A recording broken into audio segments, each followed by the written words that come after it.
नमस्कार। कॉलेज के online platform पर आप सभी का स्वागत है। आज हम बीए बीएड थर्ड ईयर की क्लास का अध्ययन करेंगे। BA BEd third. और आज अपने जो अध्ययन का विषय है वह है पंजाब। पंजाब का विलय। क्लियर बच्चों? और यह पंजाब का विलय का पार्ट सेकंड है।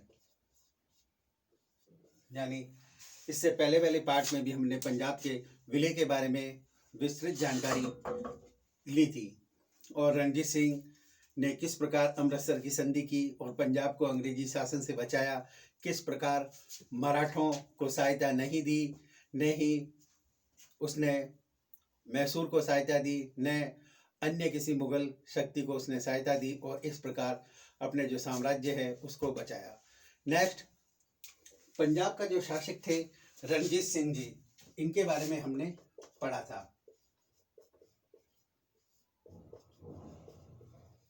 और मैंने इनको राजा की उपाधि किसने दी आपको बताया था, जमान शाह ने, जो अफगानिस्तान का शासक था। और विस्तृत जानकारी इनके बारे में प्रदान की, किस प्रकार इन्होंने जम्मू और कश्मीर के शासकों पर भी अधिकार स्थापित किया, अफगानिस्तान तक अपने साम्राज्य का विस्तार किया, अफगानिस्तान तक की सीमा तक। क्लियर? और किस प्रकार अंग्रेजों के साथ इन्होंने अमृतसर की संधि की और सतलज के इधर पर अपनी सीमाओं को सुरक्षा प्रदान की। अब नेक्स्ट इसके आगे हम पढ़ते हैं रणजीत सिंह का शासन प्रबंध। रणजीत सिंह का शासन प्रबंध।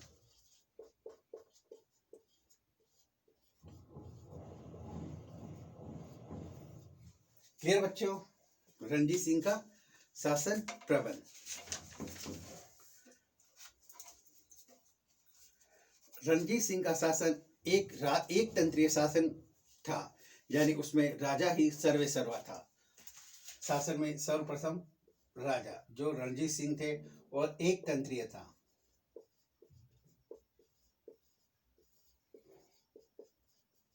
यानी शासन के समस्त अधिकार इन्हीं के हाथ में थे। जैसा कि रणजीत सिंह का शासन एक तंत्रीय था, वह स्वयं को संपूर्ण सत्ता का केंद्र बिंदु था और उसके शासन के समस्त अधिकार उसी के हाथ में थे। राज्य के प्रत्येक महत्वपूर्ण मामले में उसका निर्णय अंतिम होता था। रणजीत सिंह अपने अधिकारियों को कार्यों की पूरी निगरानी रखता था। उसके शासनकाल में अधिकारियों को अनैतिक उपायों से धन संपत्ति जुटाने का अवसर नहीं दिया था। क्लियर बच्चों? यानी वह अपने कर्मचारियों पर पूरा निगरानी रखता था और उनसे अनैतिक तरह से वह धन कमाए इसकी भी वह पूरी जानकारी रखता था। प्रत्येक कर्म अधिकारी की मृत्यु होने पर उसकी संपत्ति को जब्त कर लिया जाता और मृत परिवार को भरण पोषण के लायक धन दे दिया जाता था। राज की सेवाओं और विशेषकर उच्च पदों पर योग्यता को अधिक महत्व दिया गया। सिखों के अलावा अन्य धर्म के लोगों को भी अपने शासन में जगह दी। रणजीत सिंह का निरंकुश शासन मध्यकालीन शासकों की भांति स्वेच्छाकारी नहीं था, यानी वह आततायी शासन नहीं करता था। वह उदार प्रशासक था जिसमें राज्य के सभी समुदायों वर्गों के कल्याण का ध्यान रखा जाता था। रणजीत सिंह स्वयं को खालसा का प्रतिनिधि मानता था और प्रत्येक कार्य को प्रदर्शित इस प्रकार करता था कि वह सिख संप्रदाय के लिए ही उपयोगी कार्य कर रहा है। और अपने नाम के सिक्के नहीं डलवाए, उसके सिक्कों पर नानक सहाय या गोविंद सहाय अंकित होता था। उसने सिक्कों की भावनाओं को आदर करते हुए अपने लिए आडंबरपूर्ण पदवियां भी नहीं धारण की। उसने धार्मिक कट्टरता को भी प्रोत्साहन नहीं दिया। वह स्थानीय प्रशासन तथा लोगों के निजी जीवन में बहुत कम हस्तक्षेप करता था। प्रजा की शिकायतों को वह स्वयं सुनता था और उन शिकायतों की जांच पड़ताल की जाती थी और संबंधित अपराधियों को कानून के अनुसार सजा दिलाता था। अगला उसके मंत्री, राजा के बाद उसके मंत्री।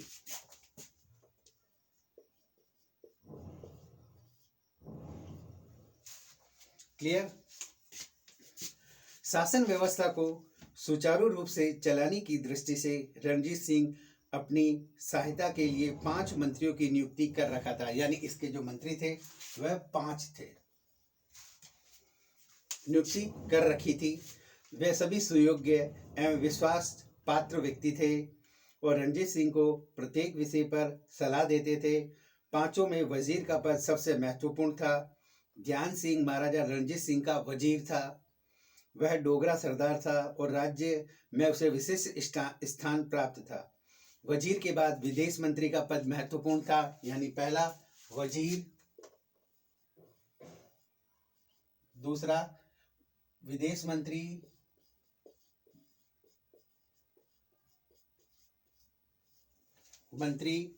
महत्वपूर्ण पद था, जिस पर फकीर अजीजुद्दीन ने इस पद पर कार्य किए। राज्य का प्रधान सेनापति सुरक्षा मंत्री भी होता था, यानी अगला पद सेनापति का होता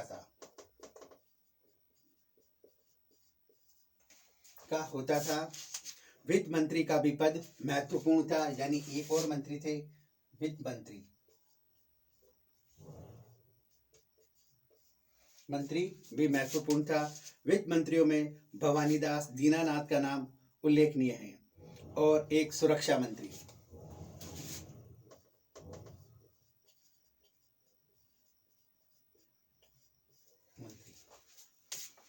उल्लेखनीय। मंत्रियों के अलावा 12 प्रशासनिक विभाग भी कायम किए गए थे जो शासन के विभिन्न कार्यों की देखभाल करते थे, यानी 12 अन्य विभाग और थे। अगला है सूबों का शासन व्यवस्था, यानी रणजीत सिंह के ये जो राजा और मंत्री थे, ये मैंने आपको बताया। और रणजीत सिंह के जो सूबे का शासन किस प्रकार था, यानी अपने राज्य को अलग अलग भागों में बांट रखा था, उसके बारे में पढ़ेंगे। सूबों का शासन,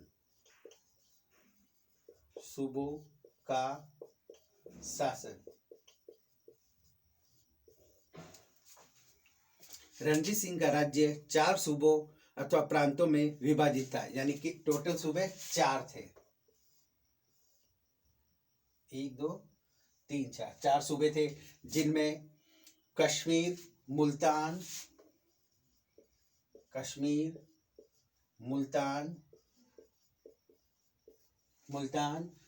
पेशावर, लाहौर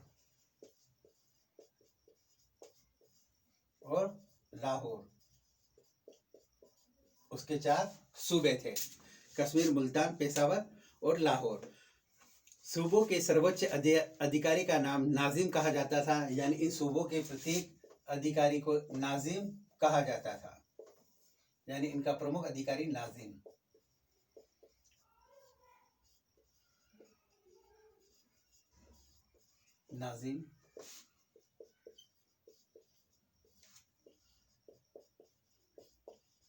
इनके प्रत्येक अधिकारी को नाजिम कहा जाता था। नाजिम पद पर महाराज के विश्वास पात्र व्यक्ति को ही नियुक्त किया जाता था। सूबे का दूसरा मुख्य अधिकारी कारदार कहलाता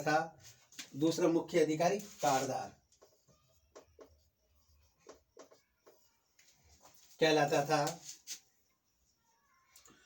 कारदार सूबे का एक निश्चित भूभाग के शासन की निगरानी रखता था। सूबे परगनों में विभाजित थे और प्रत्येक परगना तालुका में विभाजित थे, यानी सूबा परगना से तालुका में विभाजित थे। प्रत्येक तालुका में 50 से लेकर 100 मौजे तक गांव होते थे। स्थानीय शासन का कार्य पंचायतें करती थी। उन्नत यातायात के साधनों के अभाव में पंचायतों पर केंद्र सरकार का नियंत्रण बहुत कम था और स्थानीय लोगों को अपनी बुद्धि के अनुसार शासन कार्यों को संपन्न करना पड़ता था। यह हो गया उनके सूबे का शासन। अगला हम पढ़ेंगे वित्तीय प्रशासन।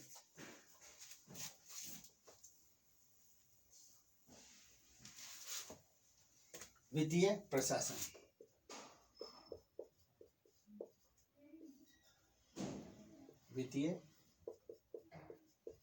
प्रशासन राज्य की आय का मुख्य स्रोत भूमि कर था। ऐसा अनुमान है कि रणजीत सिंह के राज्य की वार्षिक आय लगभग 3 करोड़ रुपए थी, यानी इसकी जो आय थी वो 3 करोड़ रुपए थी। 3 करोड़ रुपए वार्षिक आय थी, जिसमें लगभग 2 करोड़ रुपए भूमि कर से प्राप्त किया जाता था। भूमि कर की वसूली का पूरा ध्यान दिया जाता था। कारदार नामक अधिकारी फसल कटने के समय भूमि कर वसूल करते थे। किसानों से उनकी भूमि की उर्वरता के आधार पर 33 से 55% तक कर वसूल लिया जाता था। यानी जो भूमि कर है 33 से 55% तक वसूल किया जाता था। राज्य के भिन्न भिन्न क्षेत्रों में कर की दर अलग अलग थी। मुल्तान की दर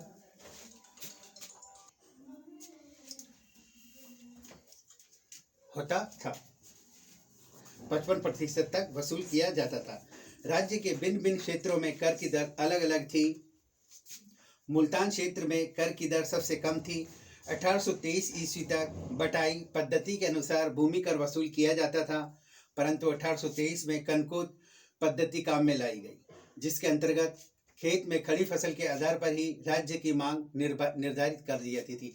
यानी कनकुत नाम की जो प्रणाली थी, उसमें जो खेत खड़ा फसल लग जाती थी, खड़ी हो जाती थी, उसके बाद उस फसल की खड़े आधार पर ही उसकी लैंड रेवेन्यू निर्धारित कर दी जाती थी। बाद में भूमि कर की वसूली का काम नीलामी के आधार पर ऊंची बोली लगाने वालों को दिया जाने लगा। भूमि कर वसूली के लिए कामदारों की सहायता के लिए कानूनगो पटवारी नियुक्त थे। इन लोगों को राज्य की ओर से वेतन के अतिरिक्त वसूल किए गए लगान का 5% भाग कमीशन के रूप में दिया जाता था।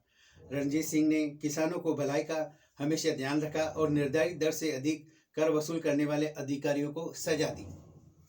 राज्य को अन्य करों से भी आय प्राप्त होती थी। मतलब राज्य को अन्य करों के माध्यम से भी आय प्राप्त होती थी, जिनमें सीमा शुल्क, आबकारी कर मुख्य थे। राज्य के प्रमुख मार्गों पर सीमा चौकियां शुल्क लेने का काम करती थी, जो राज्य से बाहर से आने वाली वस्तुओं को बाहर ले जाने वाली वस्तुओं पर कर वसूल करती थी। नमक उत्पादन पर राज्य का एकाधिकार था और नमक कर भी राज्य की पर्याप्त आय का स्रोत था। जागीर से भी राज्य की आय होती थी। इस प्रकार देखा आपने कि रणजीत सिंह की वित्तीय व्यवस्था बहुत सुदृढ़ थी और उसे धन प्राप्त होता था।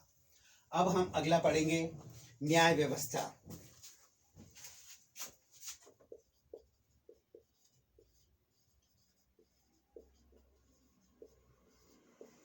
न्याय व्यवस्था यानी रणजीत सिंह के शासनकाल में न्याय व्यवस्था किस प्रकार की थी, इसका अध्ययन करेंगे। रणजीत सिंह की न्याय व्यवस्था लिखित कानून पर आधारित नहीं थी, यानी कोई संविधान नाम की या कानून नाम की कोई पुस्तक नहीं थी। उसकी न्याय व्यवस्था स्थानीय परंपरागत रीति रिवाजों तथा सामाजिक प्रथाओं पर आधारित थी। यानी रीति रिवाजों और जो प्रथाएं थी उन पर आधारित थी। यही कारण है कि पूरे राज्य में एक समान न्याय व्यवस्था नहीं थी। मुसलमानों के मामले में इस्लामिक नियमों का पालन किया जाता और उनसे आपसी अभियोग का निर्णय काजी किया करते थे। न्याय करने के लिए रणजीत सिंह ने अलग से अधिकारियों की नियुक्ति नहीं की थी, यानी अलग से कोई न्याय व्यवस्था की व्यवस्था नहीं थी। गांव के झगड़ों का फैसला ग्राम पंचायतें करती थी। प्रांतों में नाजिम और कारदार न्याय करते थे। जागीर क्षेत्रों में जागीरदार न्याय करते थे। राजधानी लाहौर में राज्य की सर्वोच्च अदालत थी, जिसे अदालत उल ओला कहा जाता था। अदालत उल ओला लाहौर में थी। क्लियर बच्चों, अदालत ओला कहा जाता था, जिसमें राज्य के अधिकारी न्याय प्रदान करते थे। रणजीत सिंह स्वयं भी राज्य का प्रधान न्यायाधीश था और जटिल एवं महत्वपूर्ण मामलों की अपील वह व्यक्तिगत रूप से सुनता था। राज्य का दंड विधान काफी कठोर था। अपराधियों के हाथ पैर काट दिए जाते थे, यानी हाथ पैर भी अंग भंग करने की सजा भी दी जाती थी। आर्थिक जुर्माना भी लगाए जाते थे। कुछ विद्वानों का मत है कि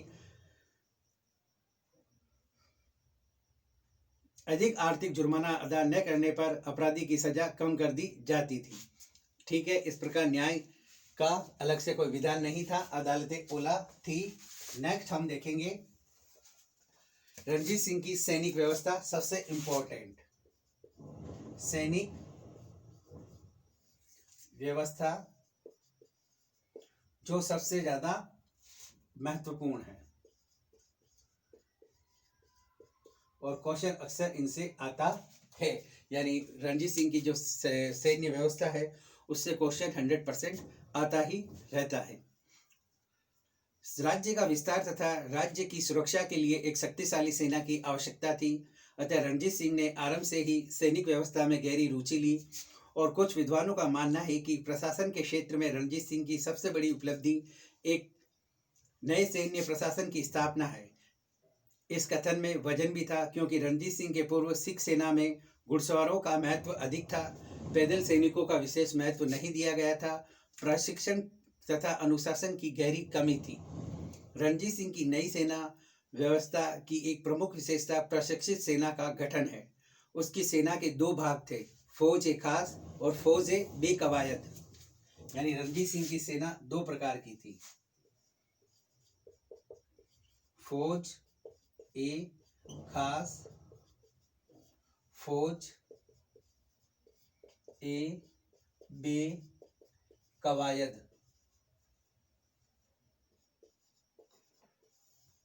फौज ए खास और फौज ए बेकवायद। फौज ए खास के तीन प्रमुख अंग थे, यानी फौज ए खास के भी तीन प्रमुख अंग थे, घुड़सवार, पैदल और तोपखाना।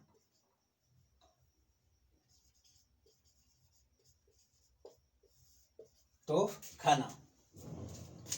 रणजीत सिंह ने तीनों अंगों में प्रशिक्षण का पूरा ध्यान दिया। सेना को प्रशिक्षण देने के लिए वेंचुरा ने पैदल सेना की प्रशिक्षण की फलस्वरूप रणजीत सिंह की सेना अद्वितीय बन गई। वह प्राय अंग्रेजी सेना अधिकारियों को अपनी सेना का निरीक्षण करने का अवसर देता रहता था, ताकि अंग्रेज उसे टकराने की बात न सोचे।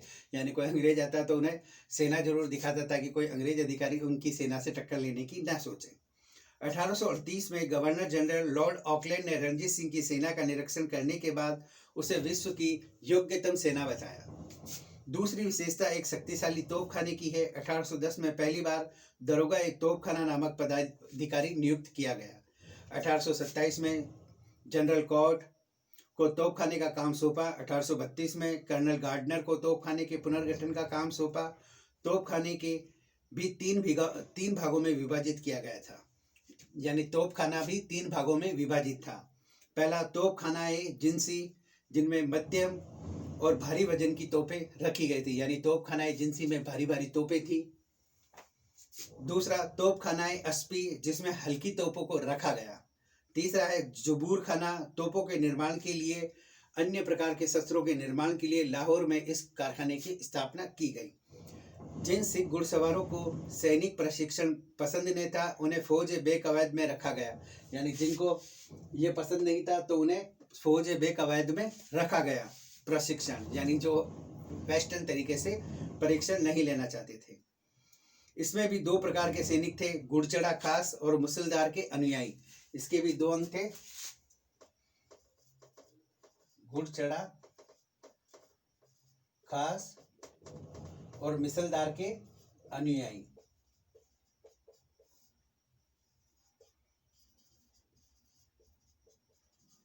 यानी ये भी दो प्रकार के थे। घुड़चढ़ा को अपने घोड़े की व्यवस्था अपने आप करनी पड़ती थी। इसके लिए उन्हें राज्य से वेतन दिया जाता था, यानी घुड़चढ़ा को अपने घोड़े के लिए खुद का व्यवस्था करनी होती थी, इसलिए उसे राज्य की ओर से धन भी दिया जाता था। रणजीत सिंह ने बहुत से मिसलदारों को जीतकर अपने अधीन कर लिया। ये मिसलदार अपने अनुयायियों के साथ सैनिक सेवाएं प्रदान करता था, यानी दूसरे मिसलदारों की जो सेना थी, रणजीत सिंह ने बहुत जो 12 मिसलें थी उनको जीत लिया था 10-11 को, तो उनकी जो सेना थी वह भी रणजीत सिंह की सेना में सम्मिलित हो गई और वह जो मिसलदार थे रणजीत सिंह को अपनी सैनिक सेवाएं दिया करते थे। रणजीत सिंह के सैन्य व्यवस्था की तीसरी मुख्य विशेषता नियमित रूप से सैनिकों को नगद वेतन दिया जाता था, यानी सैनिकों को नगद वेतन दिया जाता था।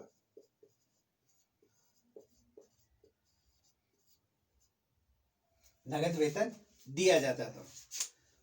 सैनिकों की भर्ती के लिए राज्य की ओर से दबाव नहीं डाला जाता था। उसकी सेना में अधिकांशतः सिख और जाट सैनिक थे, लेकिन मुसलमान और अन्य जातीय के लोग भी सम्मिलित थे। सैनिक भर्ती के समय रणजीत सिंह स्वयं उपस्थित रहता था। सेना में अनुशासन पर अधिक ध्यान दिया जाता था और अनुशासनहीनता के मामले में सख्त सजा दी जाती थी। रणजीत सिंह की सैन्य व्यवस्था पूर्णतः दोष रहित न थी। एक बहुत बड़ा दोष यह था कि सैनिकों और अफसरों की उन्नति के लिए कोई निश्चित नियम नहीं थे। यानी उसकी सेना अच्छी थी, किंतु उसमें भी कुछ बातें थी, यानी जो प्रमोशन होता था उसके लिए कोई निश्चित व्यवस्था नहीं थी। दूसरा दोष यूरोपीय सैनिक एवं अधिकारियों को अधिक वेतन देना था। यानी उनके जो स्थानीय जो अधिकारी हैं उनसे ज़्यादा जो यूरोपीय जो अधिकारी हैं उनको अधिक वेतन दिया जाना, इससे वह ईर्ष्या के पात्र बन गए। इससे सिखों में असंतोष उत्पन्न हो गया था। यानी स्वाभाविक सी बात है, सिखों को कम वेतन दिया और अंग्रेज अधिकारियों को ज़्यादा दिया, तो इससे सिखों के जो लोग थे, अधिकारी थे, वो उससे नाराज हो गए। नेक्स्ट हम बात करते हैं रणजीत सिंह का मूल्यांकन। जो इसकी खास खास बातें थी, फौज है, इनके बारे में भी हमने बात कर ली। अब नेक्स्ट हम बात करेंगे रणजीत सिंह का मूल्यांकन या इसका शासन समय कैसा रहा, उसके बाद इसकी आगे अध्ययन करेंगे। एक महान सेनानायक, संगठनकर्ता और प्रशासक के रूप में रणजीत सिंह का भारतीय इतिहास में महत्वपूर्ण स्थान है। यानी रणजीत सिंह को महान सेनानायक, महान संगठनकर्ता और प्रशासक के रूप में सुशोभित किया उसके नाम को। उसकी शक्ति के उत्कर्ष पूर्व संपूर्ण पंजाब तथा उत्तर पश्चिमी प्रदेश राजनीतिक अस्थिरता से रोगग्रस्त थे। सिखों की 12 मिसलों अपने अपने प्रभाव क्षेत्र को बढ़ाने में आपस में संघर्षरत थी और उत्तर पश्चिमी सीमा प्रांत अफगानों के आपसी कलह से पीड़ित था। सिखों और अफगानों के आपसी युद्धों ने सामान्य जनजीवन को ही अस्त व्यस्त कर दिया। ऐसी स्थितियों में एक छोटी सी मिसल का सरदार रणजीत सिंह सभी मिसलों को एकता के सूत्र में आबद्ध करके पंजाब को एक शक्तिशाली सिख राज्य की स्थापना की के लिए महान कार्य में जुट गया। अंत में वह अपने ध्येय में सफल रहा। इसी से उसकी सैनिक प्रतिभा, संगठनकर्ता की योग्यता स्पष्ट हो जाती है। जिस अफगान शक्ति ने मुगल साम्राज्य को छिन्न भिन्न करके पंजाब तक के भूभाग पर अपना शासन स्थापित कर लिया था, उससे संघर्ष करना और उससे परास्त कर भारतीय क्षेत्रों में उसके प्रभाव का अंत करना एक सामान्य उपलब्धि न थी। यदि रणजीत सिंह अफगानों पर निर्णायक विजय प्राप्त करने में असफल रहा होता तो कोई संदेह नहीं है कि कश्मीर, उत्तर पश्चिमी सीमा प्रांत, पंजाब का अफगान शासन हमेशा के लिए सुदृढ़ हो जाता। इससे अंग्रेजों को कठिनाई भी बढ़ जाती थी। रणजीत सिंह की उपलब्धियों को अंग्रेजों ने पूरा लाभ उठाया। उन्हें अनायासी एक विशाल संगठित क्षेत्र प्राप्त हो गया। इससे भी बढ़कर महत्वपूर्ण बात यह है कि रणजीत सिंह की विजय ने भारत की कमजोर समझी जाने वाली उत्तरी पश्चिमी सीमा को सुदृढ़ बनाया। रणजीत सिंह ने गुरु गोविंद सिंह जी के अधूरे कार्य को पूरा किया। उन्होंने सिखों में आत्मविश्वास पैदा किया, उन्हें संगठित करके उनका एक राष्ट्रीय शक्ति के रूप में रूपांतरित कर दिया। बिखरे हुए सिखों को संगठित करके सैनिक विजयों के द्वारा एक शक्तिशाली सिख राज्य की स्थापना करना रणजीत सिंह का ही काम था। इसलिए रणजीत सिंह को सैन्य प्रशासन के महत्वपूर्ण सुधार करने पड़े। उसने एलार्ड तथा वेंचुरा जैसे योग्य एवं निष्ठावान यूरोपीय सेना नायकों को नियुक्त किया और सिख सेना को पश्चिमी पद्धति से प्रशिक्षण दिलवाया। रणजीत सिंह की विशेषता इस बात से है कि उसने यूरोपीय सैनिक अधिकारियों को निष्ठावान बने रहने के लिए विवश कर दिया। अन्यथा अनेक भारतीय शासकों ने भी यूरोपियनों की सेवाएं प्राप्त की, परंतु समय आने पर वे विश्वास पात्र सिद्ध न हुए। सेना का गोला बारूद, अस्त्र शस्त्र के लिए अन्य सैनिक शक्तियों पर निर्भर न रहना पड़े, इसके लिए कई कारखाने स्थापित करवाए।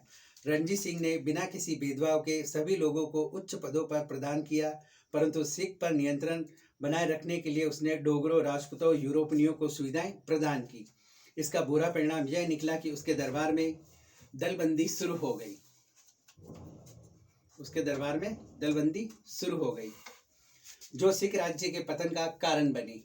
एक अन्य दोष सेना को अधिक महत्व देना था। सैनिक अधिकारियों को अधिक महत्व देकर उसने असैनिक अधिकारियों का प्रभाव गौण कर दिया। इससे राज्य की राजनीति में उनका प्रभाव बढ़ गया। यानी सेना को हद से ज़्यादा उन्होंने सिर पर चढ़ा लिया, जिससे क्या अन्य जो असैनिक अधिकारी थे उनका वर्चस्व नीचे रह गया और सेना को बढ़ावा मिला, जिससे राजनीति में उनका प्रभाव बढ़ गया और उनका बढ़ता हुआ प्रभाव अंत में राज्य के पतन का कारण बना। अंग्रेजों के प्रति रणजीत सिंह ने जो नीति अपनाई उसके औचित्य पर विद्वान काफ़ी संदेह कर रहे हैं। कुछ का मानना है कि जब तक रणजीत सिंह अपनी सत्ता को सुदृढ़ीकरण नहीं कर पाया था तब तक उसकी नीति ठीक नहीं मानी जा सकती, परंतु उसके बाद उसे टकराव की नीति अपनानी चाहिए थी। उन लोगों पर भी यह मानना है कि रणजीत सिंह अंग्रेजों की शक्ति से भयभीत था। डॉक्टर एन के सिन्हा ने यह लिखा है कि रणजीत सिंह एक घोड़ा था,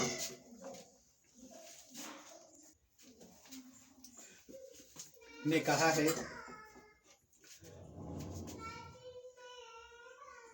एन के सिन्हा ने यहाँ तक कहा है कि लिखा है कि रणजीत सिंह घोड़ा था और अंग्रेज घुड़सवार। यानी रणजीत सिंह को अमृतसर की संधि के बाद यह कहा है कि रणजीत सिंह एक घोड़ा था और अंग्रेज घुड़सवार।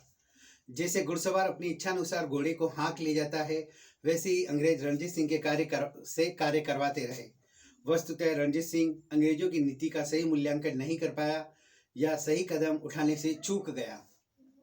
फिर भी इस बात में कोई संदेह नहीं है कि रणजीत सिंह अपने समय के का एक महान नेता, सेनानायक और प्रशासक भी था। अनपढ़ होते हुए भी उसने अपने राज्य के सभी लोगों के कल्याण की तरफ ध्यान दिया और बिना किसी भेदभाव के सभी के लिए राजकीय सेवाओं के द्वार उन्मुक्त खुला रखा। उसने व्यक्तिगत जीवन में वह कट्टर सिख था, परंतु एक शासक के रूप में हमेशा धर्म सहिष्णु होने का परिचय दिया। वैसे रणजीत सिंह का विलासमय जीवन पसंद था, फिर भी कभी कभी प्रशासक कार्यों की अवहेलना नहीं की। पढ़ा लिखा न होते हुए भी विद्वानों का आदर सत्कार करता था। अपने इन्हीं गुणों के कारण वह अस्त व्यस्त सिख जाति को एक शक्तिशाली एवं सुसंगठित राष्ट्र के रूप में प्रतिष्ठित करने में सफल रहा।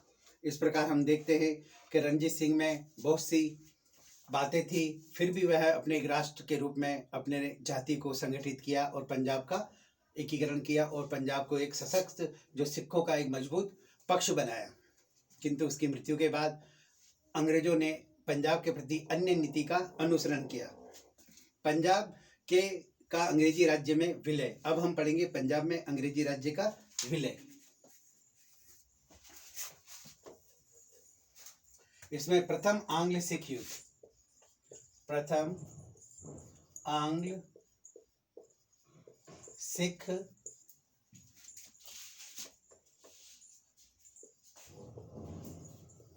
युद्ध जो हुआ था 1845 से 46, 1845 से 46 के मध्य। 27 जून 1839 को रणजीत सिंह की मृत्यु हो गई। यानी रणजीत सिंह की मृत्यु 1839 में हो गई और उसकी मृत्यु के 5-6 वर्ष बाद अंग्रेजों ने अपना रंग दिखाना शुरू कर दिया। रणजीत सिंह की मृत्यु के साथ ही केंद्रीय शासन का प्रभाव क्षीण हो गया, क्योंकि रणजीत सिंह ने जिस ढंग से शासन व्यवस्था स्थापित की थी उसे प्रभावकारी ढंग से चलाने के लिए शासक में व्यक्तिगत योग्यता का होना आवश्यक था। उसके प्रभावकारी ढंग से चलाने के लिए शासक में व्यक्तिगत योग्यता का होना आवश्यक था। दुर्भाग्यवश रणजीत सिंह का कोई भी उत्तराधिकारी उस आवश्यक योग्यता को प्रमाणित न कर पाया। राजा के किसी मंत्री, सेनानायक अथवा अधिकारी ने भी वैसी योग्यता का परिचय नहीं दिया। राज्य के प्रमुख सरदारों और अधिकारियों ने अपने अपने व्यक्तिगत स्वार्थों की पूर्ति के लिए कुचक्र, षड्यंत्र तथा हत्याओं का सहारा लिया तथा सिख सेनाओं को आर्थिक सुविधाओं एवं प्रलोभन देकर उनका समर्थन प्राप्त करने का प्रयास किया। अतः सेना को राजनीति पर हावी होने का अवसर प्राप्त हो गया। सेना का समर्थन किसी भी नेता को प्राप्त हो जाता, उससे वह अधिक से अधिक लाभ पहुंचाने का वादा करे। यानी सेना भी बिकने लगी और उस व्यक्ति का सपोर्ट करने लगी जिससे सैनिकों को फायदा हो। ऐसी स्थिति में राजनीति और शासन पर सेना का प्रभाव बढ़ना स्वाभाविक था। जब सिख राजनेता सेना के अनियंत्रित प्रभाव से दुखी हो गए तो उन्होंने सेना की शक्ति कमजोर बनाने के लिए षड्यंत्र रचा। इस षड्यंत्र का ध्येय था सिख सेना को अंग्रेजों से भिड़ाकर परास्त करवाना। इस षड्यंत्र के फलस्वरूप प्रथम आंग्ल सिख युद्ध प्रारंभ हुआ, जिसके मूल कारण निम्न है। पहला है रणजीत सिंह के कमजोर उत्तराधिकारी। कमजोर उत्तराधिकारी।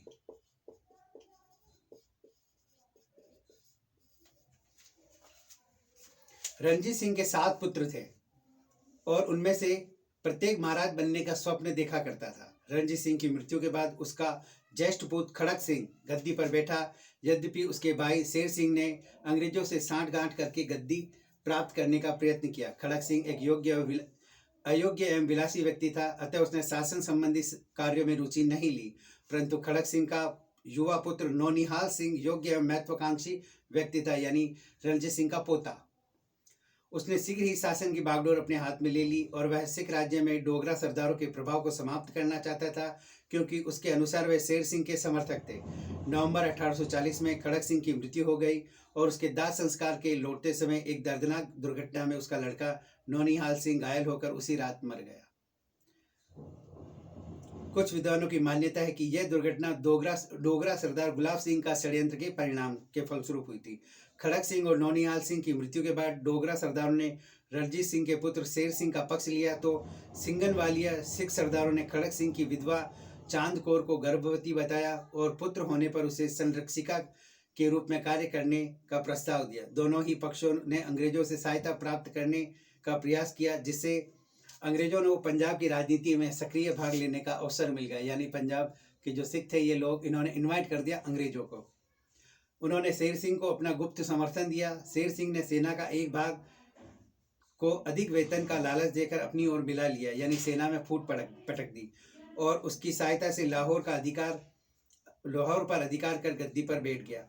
शेर सिंह ने सेना को प्रलोभन राजनीति में घसीट कर सिख राज्य के पतन का मार्ग निश्चित कर दिया। शेर सिंह एक अयोग्य शासक था, वह राज्य की बिगड़ती हुई स्थिति को न संभाल सका। उधर अंग्रेजों ने भी सिख राज्यों को कमजोर बनाने की तरफ विशेष ध्यान दिया।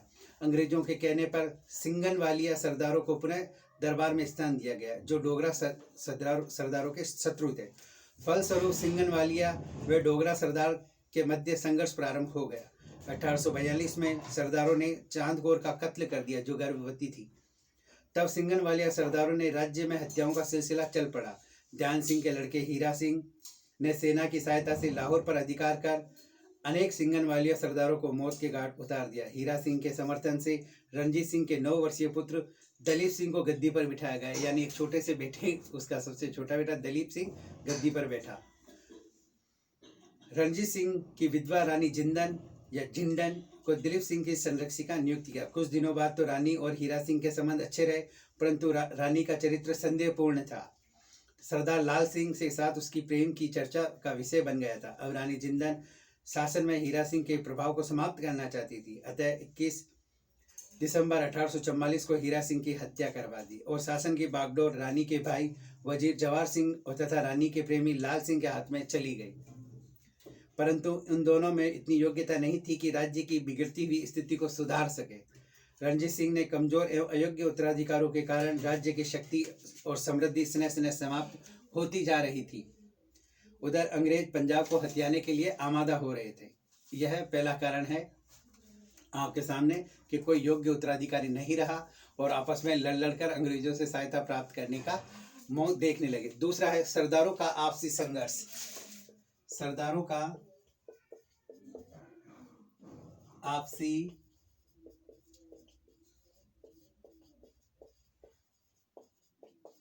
संघर्ष। सिख राज्य की बिगड़ती हुई स्थिति के लिए राज्य के प्रमुख सरदारों का आपसी आत्मघातक संघर्ष और सेना का बढ़ता हुआ प्रभाव काफी अंश तक जिम्मेदार थे। रणजीत सिंह की मृत्यु के बाद जम्मू कश्मीर के डोगरा राजपूत सरदारों और सिंगनवालिया सिखों सरदारों का महत्व बढ़ गया था, परंतु ये दोनों एक दूसरे के विरोधी थे और एक दूसरे के बढ़ते हुए प्रभाव को समाप्त करना चाहते थे। डोगरा राजपूतों का नेतृत्व 3 भाइयों ध्यान सिंह, सुचेत सिंह, गुलाब सिंह के हाथ में था। सतलज से लेकर कश्मीर तक के क्षेत्र पर डोगराओं के अधिकार में था और उन्हें अपनी शक्तिशाली सेना संगठित कर ली थी। इससे भी ध्यान सिंह काफी चतुर एवं पराक्रमी था और रणजीत सिंह ने उसे अपना वजीर नियुक्त किया था। अपनी मृत्यु से पूर्व रणजीत सिंह उसे अपने पुत्र खड़क सिंह का वजीर तथा प्रमुख सलाहकार नियुक्त कर गया था। सिंगनवालिया सरदार को उसका नेतृत्व अजीत सिंह और अत्तर सिंह के हाथों में था।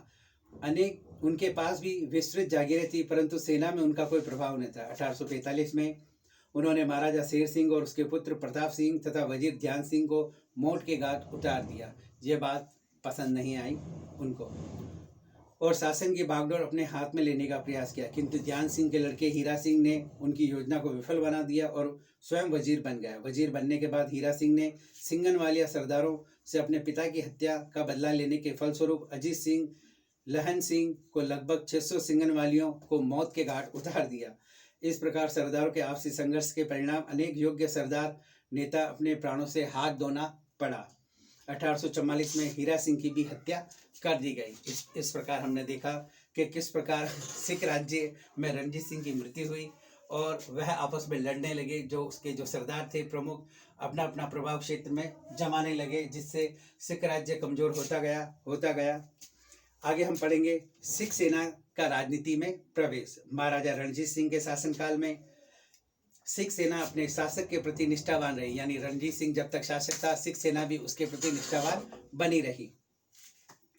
परंतु उसके कमजोर उत्तराधिकारी के शासनकाल में सिख सेना पर हावी होती चली गई, यानी उसके जो कमजोर उत्तराधिकारी थे उस कारण सेना उन पर हावी होती चली गई।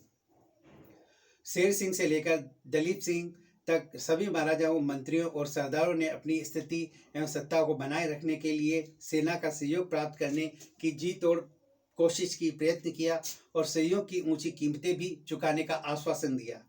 परिणाम यह निकला कि सेना का समर्थन उसी को मिलने लगा जो अधिक कीमत चुकाता था, यानी सेना बिकने लग गई थी। 1841 में जब सिखों को यह जानकारी मिली कि अंग्रेज सतलज पार करने की योजना बना रहे हैं तो महाराजा शेर सिंह घबरा गया और उसने सेना की प्रत्येक यूनिट के 2-2 प्रतिनिधियों को बुलाकर उनसे सलाह मशवरा किया। यहीं से शासन पर सेना का प्रभाव बढ़ने लगा। अब स्वयं सेना ने अपनी एक खालसा पंचायत बना ली, यानी सेना ने भी अपना एक शासन अलग से स्थापित कर लिया, खालसा पंचायत, और उसी के द्वारा अपने निर्णय स्वयं करने लगी। इससे सेना पर महाराज और उसके मंत्रियों का प्रभाव समाप्त हो गया। सेना ही शासन का प्रमुख स्तंभ बन गई। दुर्भाग्यवश अधिकांश योग्य सेनानायक मुखम सिंह, दीवानचंद, रामदयाल, हरि सिंह, नलवा आदि का देहांत महाराज रणजीत सिंह के जीवन काल में ही हो गया, यानी जो योग्य सेनानायक थे उन सभी का देहांत हो गया, जिनमें मुखम सिंह, दीवानचंद, रामदयाल, हरि सिंह, नलवा आदि प्रमुख थे। अब जो सेनानायक बचे थे उनमें राज्य के प्रति निष्ठा और ईमानदारी का अभाव था, यानी नए नए बने थे, उनमें न तो राज्य के प्रति निष्ठा थी न ही ईमानदारी थी। परंतु युद्ध कौशल एवं योग्यता का भी अभाव था, यानी निष्ठा ही नहीं थी उनमें, तो न योग्यता थी और न कोई बात, वो तो नाम के बस सेनानायक बन गए। रानी जिंदन तथा उसके समर्थक सरदारों को सेना का प्रभाव पसंद न आया और उन्होंने सेना की शक्ति को नष्ट करने का फैसला किया, यानी रानी जिंदन ने भी सेना का प्रभाव को कम करने के लिए उसे अंग्रेजों को भिड़ाने की सोच ली, फैसला किया। परिणाम स्वरूप उन्हें सतलज पार करने का उकसाया और सिख युद्ध की शुरुआत हुई, यानी जिंदन ने और उसके समर्थकों ने सेना को उकसाया कि सतलज को पार करो। सतलज के उस पार अंग्रेज बैठे थे इंतजार में, कब ये पहला आक्रमण करे, कब हम इन पर टूट पड़े। और रानी भी इस सेना से परेशान हो चुकी थी, क्योंकि उन्होंने अपनी पंचायत सैनिक खालसा पंचायत बना ली और वह किसी भी अधिकारी या राजा की बात नहीं मान रहे थे और वह जो ज़्यादा धन दे उसकी फेवर कर रहे थे। अतः रानी जिंदन ने उनको उकसाया कि चलो साहब, तो बेचारे क्या करते, गए और वहां पर मुखी खाकर अलग हो गए। आज की क्लास में हमने रणजीत सिंह की शासन व्यवस्था को पढ़ा। रणजीत सिंह के बारे में हमने एक तंत्री जो उसका राजा था उसका स्वरूप को पढ़ा, उसके मंत्री 4-5 प्रकार के थे उनको मैंने बताया, सूबों का शासन किस प्रकार था यह मैंने आपको बताया कि उसके सूबे 4 भागों में विभाजित थे, कश्मीर, मुल्तान, पेशावर, लाहौर, और इनमें किस प्रकार से इनमें लैंड रेवेन्यू लिया जाता था और उसकी वित्त व्यवस्था कैसी थी। उसकी आय लगभग 3 करोड़ के आसपास थी और वह किस प्रकार अपनी लैंड रेवेन्यू से, आबकारी कर से, नमक कर से, आयात निर्यात कर से वह इसको प्राप्त करता था। न्याय व्यवस्था नाम की कोई चीज़ नहीं थी। रणजीत सिंह स्वयं ही रीति रिवाजों के अनुसार न्याय करता था और अन्य अलग अलग धर्मों के लोग अपने अपने प्रथाओं के अनुसार न्याय करते थे। नेक्स्ट मैंने रणजीत सिंह की सैनिक व्यवस्था आपके सामने रखी कि रणजीत सिंह की सेना यूरोप की या विश्व की सबसे अद्भुत सेना थी, यह बात अंग्रेज अधिकारी भी कहते हैं। सैनिक व्यवस्था, साथ ही रणजीत सिंह का मूल्यांकन और आंग्ल सिख जो युद्ध था उसकी प्रथम फेज की तरफ हम चल रहे थे। प्रथम आंग्ल सिख युद्ध जो 1845 से 46 के मध्य हुआ, जिसके कारण थे कमजोर उत्तराधिकारी, यानी रणजीत सिंह के जो 7 पुत्र थे उनमें से कोई भी इतना योग्य नहीं था कि वह शासन कर सके और सेना और राज्य के जो अलग अलग जो प्रमुख सरदार हैं उन पर नियंत्रण स्थापित कर सके। न ही सरदारों में कोई ऐसी सरदार था जो आपस में सलाह मशवरा करके सबको शांत कर सके। अतः सरदारों ने भी आपसी संघर्ष प्रारंभ कर दिया, जिसमें एक तो सिंगलवालिया और डोगरा राजपूत प्रमुख थे। इन्होंने आपस में युद्ध किया और बहुत से सिंगलवालियों और डोगरों को आपस में ही मार दिया, काट दिया। इस प्रकार हम देखा है कि सिखों की जो राजनीति है उसमें सेना का प्रवेश हो गया था कि सेना ने किस प्रकार एक महत्वपूर्ण भूमिका अदा की और जो ज़्यादा पैसा देता उसकी ओर सेना मुड़ जाती। अतः हम इसमें सिख सेना का राजनीति में प्रवेश को देखा। अब इसके आगे हम जो पढ़ेंगे वो अगली क्लास में पढ़ेंगे। अंग्रेजों की क्या नीति रही आंग्ल प्रथम सिख युद्ध में और किस प्रकार वह युद्ध अंग्रेजों ने जीता और लाहौर की संधि की। इसकी विस्तृत चर्चा परिचर्चा जारी रखेंगे और मैं आपसे ये उम्मीद करता हूँ कि आपको जो आज मैंने इस क्लास में पढ़ाया था वो निश्चित रूप से आपको समझ में आया होगा। क्लियर। और आज की क्लास में इतना ही। जय हिंद।